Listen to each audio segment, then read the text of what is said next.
नमस्कार। अब मैं आपको पाकिस्तान की मिस इन्फॉर्मेशन कैंपेन के बारे में अवगत कराऊंगी। पहला, पाकिस्तान ने यह क्लेम किया कि उसने अपने JF-17 से हमारे S-400 व ब्रह्मोस मिसाइल बेस को नुकसान पहुंचाया, जो कि बिल्कुल गलत है। दूसरा, उसका ये भी मिस इन्फॉर्मेशन कैंपेन था कि हमारी एयरफील्ड्स जो कि सिरसा, जम्मू, पठानकोट, भटिंडा, नलिया और भुज में है, ये उसका मिस इन्फॉर्मेशन भी बहुत गलत है। तीसरा, पाकिस्तान के मिस इन्फॉर्मेशन कैंपेन के मुताबिक हमारे एम्यूनिशन डम्प्स जो चंडीगढ़ और बियास में है उसका डैमेज हुआ, यह भी बिल्कुल गलत है। हमने आपको मॉर्निंग ब्रीफिंग में बताया था विथ फैक्ट्स एंड फिगर के साथ कि ये सारी चीज़ें बिल्कुल सही सलामत हैं।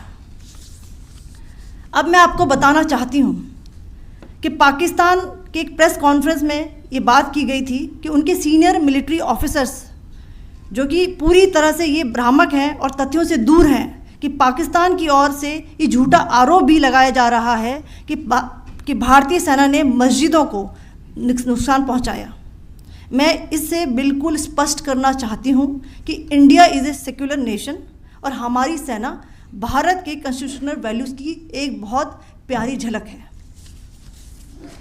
इंडियन आर्म्ड फोर्सेस ने पाकिस्तान को बहुत भारी नुकसान पहुंचाया, उनके मिलिट्री इंफ्रास्ट्रक्चर्स को, चाहे वो लैंड एसेट्स हों या फिर उनके एयर एसेट्स। यही नहीं, इंडियन आर्म्ड फोर्सेस ने पाकिस्तान की एयरफील्ड्स स्कर्दू, जकोबाबाद, सरगोदा और बुलारी को बहुत नुकसान पहुंचाया। इसके अलावा पाकिस्तान के air defence system, radar system, उनको भी एयर स्पेस में अनटेनेबल किया।